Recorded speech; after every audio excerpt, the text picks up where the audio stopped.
Hi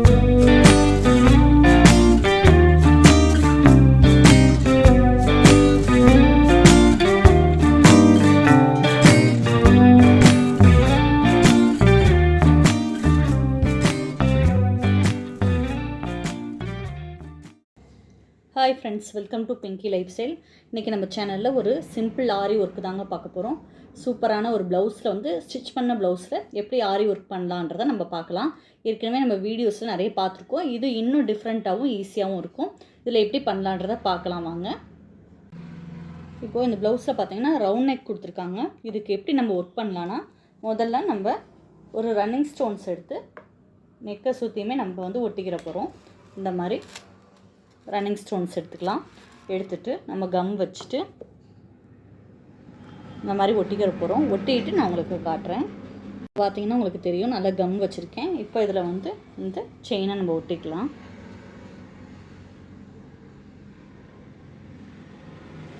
எப்போவுமே இந்த chain ஒட்டும் போது கம் வந்து கம்மியாக கொஞ்சம் கொஞ்சமாக வச்சுட்டு ஒட்டுங்க. அப்போ தான் இது வந்து கரெக்டாக லைன் ஃபார்ம் பண்ணி கரெக்டாக இருக்கும். பார்க்கும்போது நேராக உங்களுக்கு இருக்கும், வளைவுகள் இல்லாமல் இருக்கும். இது மாதிரி நம்ம வந்து ஃபுல்லாகவுமே ஒட்டிக்கிற போகிறோம். இப்போது பார்த்திங்கன்னா நம்ம ரவுண்டுக்கு ஃபுல்லாகவுமே ரன்னிங் ஸ்டோன் ஒட்டிட்டோம். அதுக்கடுத்து என்ன பண்ண போகிறோன்னா, இந்த மாதிரி உங்களுக்கு ரன்னிங் பீட்ஸ் இருக்குது. நான் இதில் வந்து ரெட் கலர் சாரீனால் ரெட் கலர் எடுத்திருக்கேன். இது எல்லாமே நல்லா கம் வச்சு கொஞ்சம் அமுக்கி விட்டுருங்க. அங்கங்கே தூக்கி இருந்துச்சுன்னா அமுக்கி விட்டுருங்க. அமுக்கி விட்டுட்டு இப்போ நம்ம இங்கேருந்து இப்படி ஒட்டிக்கிற போகிறோம். அடுத்த லைன் வந்து இந்த மாதிரி நமக்கு வரும். ஃபுல்லாக இந்த மாதிரி வரும்.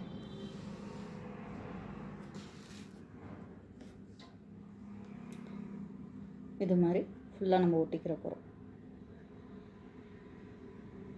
கேப் இல்லாமல் ஒரே லைனை ஒட்டிட்டு நான் உங்களுக்கு காட்டுறேன். இப்போ பார்த்தீங்கன்னா நமக்கு அந்த ரவுண்ட் ஷேப் ஃபுல்லாமே ஒட்டிட்டோம். முதல்ல ஒரு கோல்டு செயின் ஒட்டியிருக்கோம். அதுக்கடுத்து பார்த்திங்கன்னா ஒரு ரெட் கலர் ஒட்டியிருக்கோம்.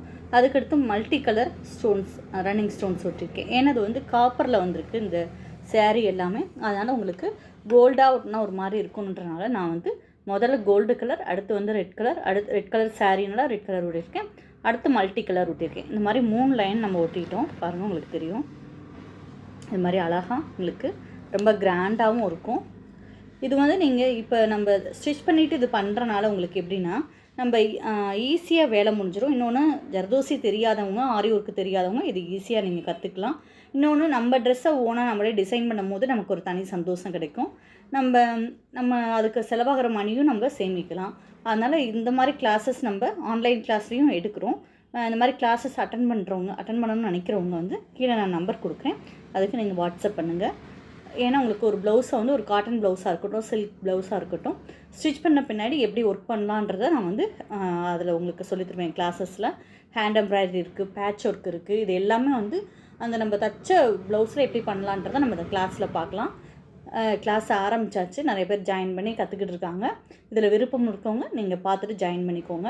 இப்போ அதுக்கடுத்து நம்ம என்ன பண்ணலான்றதை பார்க்கலாம். அதே மாதிரி நம்ம இப்படி ஒட்டிட்டு இதை அதோடு விடாமல் கரெக்டாக ஈவனாக இருக்கா அப்படின்னு எல்லா பக்கமுமே நீங்கள் வச்சு அப்படியே வந்து இதை வந்து நல்லா ப்ரெஸ் பண்ணி அமுக்கி விட்டுக்கோங்க. அதுக்கடுத்து நம்ம ஒரு நாள் கழித்து இதை ஃபுல்லாக அயர்ன் பண்ணிவிட்டு பின்னாடி ஸ்டிச் பண்ணிக்கலாம். நம்ம சாதா ஊசி வச்சு நீங்கள் இதை தச்சுக்கலாம். அப்போ உங்களுக்கு இது வந்து நம்ம வாஷ் பண்ணாலும் வந்து இது கலண்ட் வந்துடுமேன்ற பயம் இல்லை. இப்போ நம்ம அதுக்கடுத்து இந்த ஒர்க் என்ன பண்ணலான்றதை பார்க்கலாம். அதுக்கடுத்து பார்த்திங்கன்னா இந்த மாதிரி கிறிஸ்டல் நான் பீடும், இந்த மாதிரி காப்பர் பீடும் எடுத்திருக்கேன். உங்களுக்கு தெரியும்னு நினைக்கிறேன். இந்த மாதிரி காப்பர் பீடும் கிறிஸ்டல் பீடும் எடுத்திருக்கேன். இப்போ இதை வச்சு நம்ம எப்படி ஒர்க் பண்ண போகலான்றதை பார்க்கலாம். இந்த மாதிரி ஊசியில் வந்து நான் வந்து ரெட் கலர் நூல் வந்து கோர்த்துட்டேன். இப்போ வாங்க நம்ம எப்படி ஒர்க் பண்ணலான்னு பார்ப்போம். இப்போது இந்த ஷோல்டர் எங்கே முடியுதோ அந்த இடத்துல நம்ம ஆரம்பிச்சுட்டு இந்த இடத்துல ஊசி குத்தி எடுத்துக்கலாம். இந்த மாதிரி ஊசியை எடுத்துக்கிற போகிறோம். எடுத்துட்டு ஒரு கிறிஸ்டல் பீடு சேர்த்துக்கலாம். எப்போவுமே நீங்கள் ஊசி கோர்க்கிறதுக்கு முன்னாடி அந்த பீடு வந்து அதுக்குள்ளே போகுதான்னு ஒரு வட்டம் செக் பண்ணிக்கோங்க. அதுக்கடுத்து காப்பர் பீட் சேர்த்துக்கிறோம். இந்த மாதிரி சேர்த்துட்டு இந்த மாதிரி நம்ம ஸ்டிச் பண்ணிக்கிற போகிறோம்.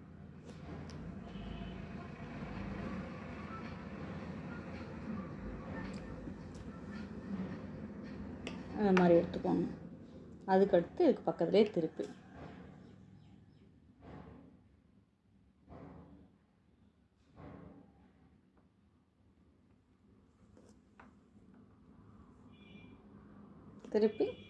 ஒரு கிறிஸ்டல் பீடு ரெட் கலர். சிலது வந்து ஊசிக்குள்ளே போகாது, மாற்றிக்கோங்க. ஒரு காப்பர் பீடு.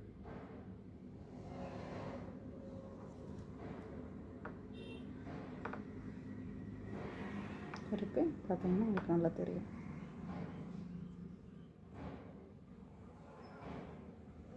இதே மாதிரி நம்ம நெக்கை சுற்றியுமே தச்சு எடுத்துக்கிற போகிறோம். நான் தச்சுட்டு காட்டுறேன். இந்த மாதிரி பார்த்தீங்கன்னா உங்களுக்கு நல்லா தெரியும். ஒரு 5 பீடு வச்சு நான் கோர்த்துட்டேன். ஒரு கிறிஸ்டல், ஒரு காப்பர் பாசி கோர்த்துட்டு, இப்போ நம்ம ஒரு 6 பாசி கோர்த்த பின்னாடி என்ன செய்ய போகிறோன்னா, பக்கத்தில் அதே மாதிரி குத்தி எடுத்துட்டு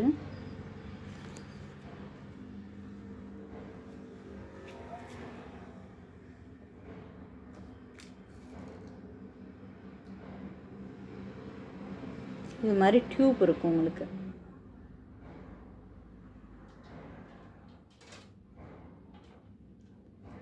இந்த டியூப் வந்து உங்களுக்கு பார்த்தீங்கன்னா காப்பரும் இல்லாமல் கோல்டு கலரும் இல்லாமல் இருக்குது. இந்த மாதிரி டியூப் எடுத்துக்கிறோம். எடுத்துட்டு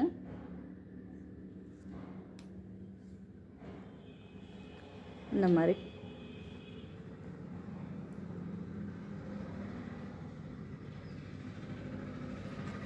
ஆறு பாசிக்கு ஒரு தடவை இந்த மாதிரி டியூப் ஒன்று வச்சுக்கிற போகிறோம். அப்போ உங்களுக்கு அந்த டிசைன் வந்து கொஞ்சம் நல்லாயிருக்கும். ஒரே மாதிரி வராமல் கொஞ்சம் மாறுதலாக வரும். இப்போ ஆறு கிறிஸ்டல் பாசி வச்சுட்டு ஒரு டியூப் இதே மாதிரி நம்ம ஃபுல்லாக போட்டுக்கிற போகிறோம். இதில் எதுவுமே மாற்றம் இல்லை. இதே மாதிரி திருப்பி ஒரு 6 கிறிஸ்டல், அதுக்கடுத்து ஒரு டியூப், அதுக்கடுத்து 6 கிறிஸ்டல், இப்படி தான் போட்டுக்கிற போகிறோம். வாங்க அடுத்து நம்ம போட்டுட்டு பார்க்கலாம். பார்த்தீங்கன்னா உங்களுக்கு நல்லாவே தெரியும். நம்ம 5 கிறிஸ்டல், ஒரு காப்பர் பாசி, ஒரு பீடு வச்சு போட்டிருக்கோம். பாருங்கள் லைனாக அழகாக இருக்குது. இதே மாதிரி நம்ம ஃபுல்லாக போட்டுக்கிற போகிறோம். இப்போ பார்த்தீங்கன்னா கைக்கு நான் நெக் டிசைன் ஃபுல்லாக முடிச்சிட்டேன். கைக்கு பார்த்தீங்கன்னா இந்த கீழே ஒரு லைன் வந்து கோல்டு கலர் அந்த செயின் ஒட்டியிருக்கேன், ரன்னிங் செயின் ஒட்டியிருக்கேன். அடுத்து நம்ம எப்படி ஒர்க் பண்ணலான்றதை பார்க்கலாம். அடுத்து நம்ம என்ன பண்ண போகிறோம், இப்போ நெக்குக்கு நம்ம இந்த ரெட் கலர் அந்த பீடு பண்ண பார்த்தீங்களா, அதே மாதிரி பீடு ஒட்டிக்கிற போகிறோம். ரன்னிங் பீடு ஒட்டிக்கிற போகிறோம். அதுக்கு முதல்ல கம் வச்சுக்கலாம். கம் வச்சுட்டு எப்போவுமே நல்லா இது பண்ணி விட்டுருங்க. ப்ளவுஸ் எல்லாமே இழுத்து விட்டுருங்க. இழுத்து விட்டுட்டு இப்போ கம் வச்சுக்கிற போகிறோம். வச்சுட்டு இந்த ரன்னிங் பீடை இதில் ஒட்டிடலாம். நம்ம நெக்கை சுற்றி ஒட்டின மாதிரியே இப்போ கைக்கு ஒட்டிக்கிற போகிறோம். இதை கொஞ்சம் நேரம் அப்படியே டிஸ்டர்ப் பண்ணாமல் விட்டுருவோம். இதுக்கடுத்து நம்ம என்ன பண்ணலான்னா, அதுக்கடுத்து மல்டி கலர் ஒட்டணும் பார்த்தீங்கன்னா, அது மல்டி கலர் எடுத்து நம்ம ஒட்டிக்கிற போகிறோம். அப்போ யூனிஃபார்மாக உங்களுக்கு வந்துடும். இப்போ கையோட ஒரு சைடு நம்ம இதை பண்ணிக்கிற போகிறோம். இது நல்லா காஞ்சோன்னே அப்படியே ஆப்போசிட் சைடு நம்ம கைக்கு வந்து பின்பக்கம் பண்ண போகிறோம். மல்டி கலர் ஸ்டோன்ஸ் ஒட்டிக்கலாம். இது காப்பர் அந்த இதுனால உங்களுக்கு கோல்டாக ஒட்டினா அவ்வளோ நல்லா இருக்காது. அதனால் நான் மல்டி கலர் இதோட மிக்ஸ் பண்ணி ஒட்டுறேன். இப்போ இதை அப்படியே டிஸ்டர்ப் பண்ணாமல் விட்டுருவோம், காயட்டும்.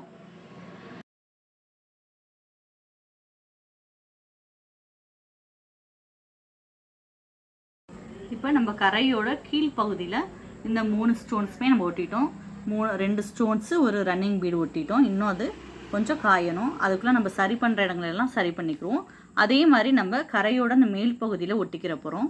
அப்போ உங்களுக்கு ஒரு பார்டருக்கு நல்லா ரொம்ப டிசைன் பண்ண மாதிரி ரொம்ப கிராண்டாக இருக்கும். இதை எல்லாமே நீங்கள் வந்து கையில் காஞ்சோன்னே ஸ்டிச் பண்ணிக்கலாம். அப்போ வந்து வரவும் செய்யாது, வாஷ் பண்ணாலும் வராது. இந்த ஸ்டோன்ஸ் எல்லாமே நம்ம இது ஒட்டின மாதிரியே தான், கீழ்ப்பகுதியில் ஒட்டின மாதிரியே தான் மேலே ஒட்டிக்க போகிறோம். கோல்டு ஒட்டிக்கிற போகிறோம்.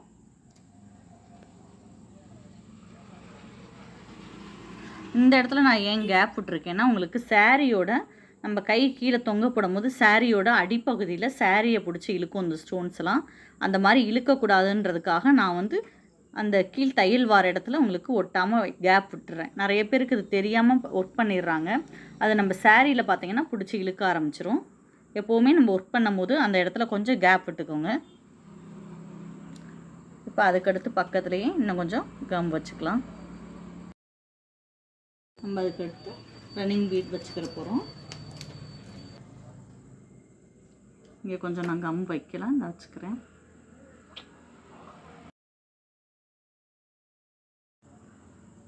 அதுக்கடுத்து மல்டி கலர் நம்ம ஒட்டிக்கிற போகிறோம். ஒட்டும் போதே அந்த ஸ்டோன்ஸ் வந்து திரும்பிடாமல் கரெக்டாக அதை ஒட்டி வர மாதிரி எடுத்து வச்சுக்கோங்க. அப்போ தான் நீட்டாக வரும். ஒட்டுறது மட்டும் நம்ம கரெக்டாக ஒட்டிட்டோம்னா ஃபினிஷிங் நீட்டாக இருக்கும். இப்போ இதை நல்லா காயட்டும். காஞ்சோடனே நம்ம அடுத்த பக்கம் ஒட்டிக்கிற போகிறோம்.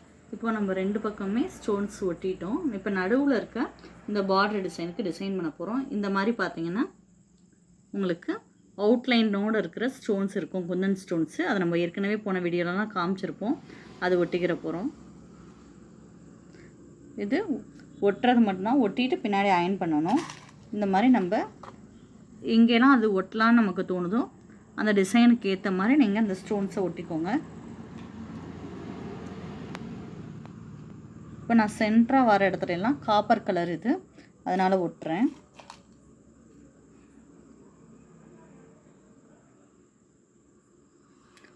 இப்போ இந்த 2 இடத்துல ஒட்டியிருக்கேன். இப்போ இதை சுற்றி எப்படி டிசைன் பண்ணலான்றதை நம்ம பார்ப்போம்.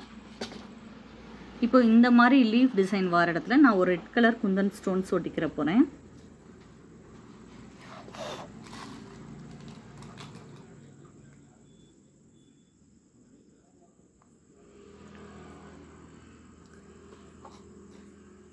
அதே மாதிரி இந்த இடத்துலையுமே ஒட்டிக்கிற போகிறேன். ஏன்னா நமக்கு சாரீ ரெட் கலர்ன்றனால ரெட் கலர் நிறைய தெரிகிற மாதிரி நம்ம செஞ்சோம்னா அந்த ஒர்க் வந்து இன்னும் பளிச்சுன்னு நல்லாயிருக்கும். இந்த சாரீக்கு ஆப்டாக இருக்கும். எங்கெல்லாம் இந்த லீஃப் வருதோ நாங்கள் ஃபுல்லாக ரெட் கலர் ஒட்டிக்கிறேன்.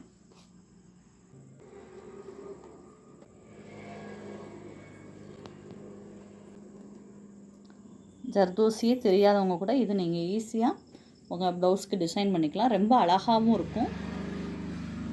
உங்களுக்கே நீங்கள் டிசைன் பண்ணி போட்டுக்கும் போது அது ரொம்ப நமக்கு மனசுக்கு நிறைவான ஒரு ஃபீலிங்கை கொடுக்கும்.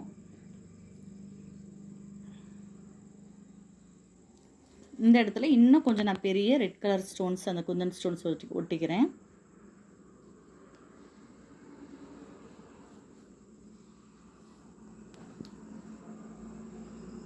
ஏன்னா இது ஒரு மாங்காய் இதுக்கு வந்திருக்கு, மாங்காய் ஸ்டைலில் வந்திருக்கு அந்த டிசைன்.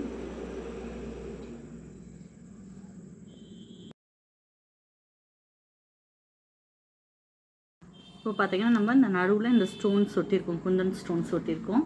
இதில் நம்ம சுற்றி நம்ம வந்து டிசைன் பண்ணிக்கிற போகிறோம். இப்போ இந்த இடத்துல நம்ம வந்து கிறிஸ்டல் நம்ம கோர்த்துக்கலாம்.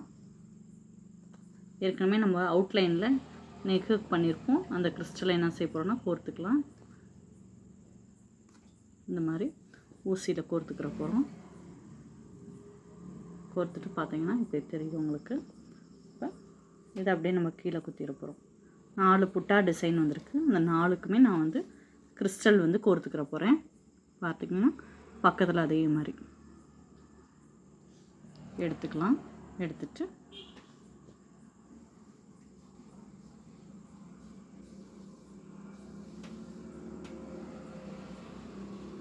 திருப்பி இங்கே பக்கத்துலேயே குத்திக்கிற போகிறேன். நூல்லாம் கரெக்டாக இழுத்து விட்டுக்கோங்க. அப்போ தான் டிசைன் அழகாக வரும்.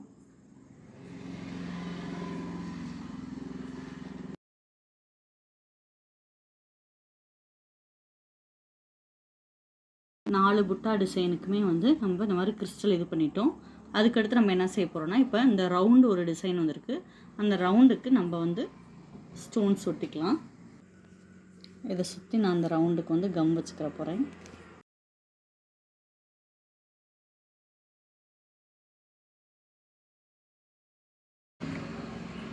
நம்ம ரவுண்டாக ஒட்டிட்டு அடுத்து நம்ம என்ன செய்ய போகிறோம்னா, அதில் வந்து இந்த மல்டி கலர் ஸ்டோன்ஸ் ஒட்டிக்கிற போகிறோம்.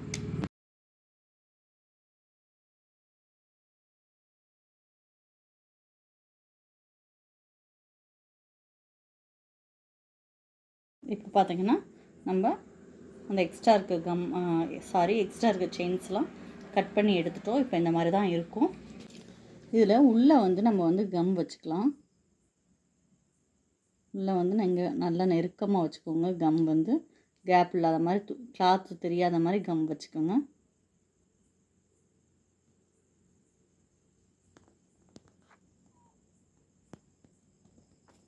இந்த மாதிரி வச்சுட்டு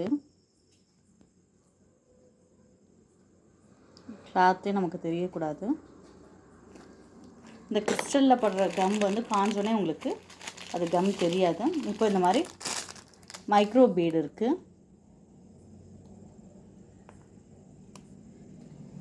இப்போ இதை நம்ம வந்து நம்ம இதில் அப்படியே தூவிக்கலாம்.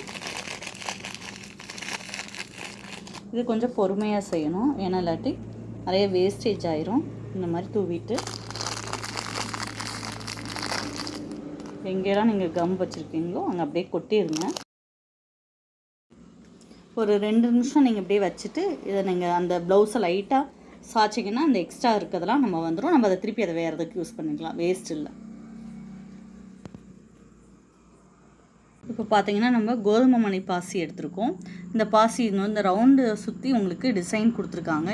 ஒரு பூவோட இதழ் டிசைன் மாதிரி வந்திருக்கு. நான் 1 விட்டு 1 வந்து, ஏன்னா ரொம்ப நெருக்கமாக இருந்தாலும் ஒரு மாதிரி அசிங்கமாக இருக்கும், அதனால் 1 விட்டு 1 வந்து இந்த மாதிரி இதில் இந்த பீடு கோதுமை மணி பாசியில் பீட் கொடுத்துருக்கேன். இப்போ அதுக்கடுத்து நம்ம பாதி கொடுத்துருக்கேன், மீதி உங்களுக்கு காட்டுறேன் எப்படி கொடுக்கலான்றதை. இந்த மாதிரி நூல் கோர்த்துக்கலாம். ஊசியில் கோர்த்துட்டு இந்த கார்னரில் ஊசி எடுத்துக்கலாம். எடுத்துட்டு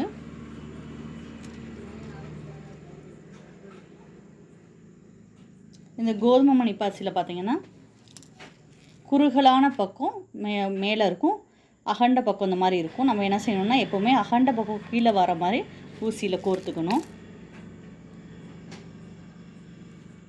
இந்த மாதிரி கோர்த்துக்கிற போகிறோம்.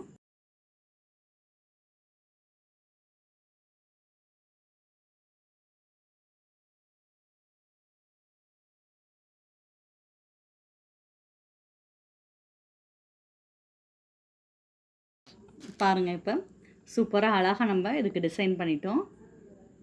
இப்போ இதே மாதிரி தான் நம்ம இந்த இடத்துக்குமே இந்த பீட் வந்து இதே மாதிரி கோதுமை மணி பாசி பீடு 1 விட்டு 1 இதுக்கு தைக்க போகிறோம்.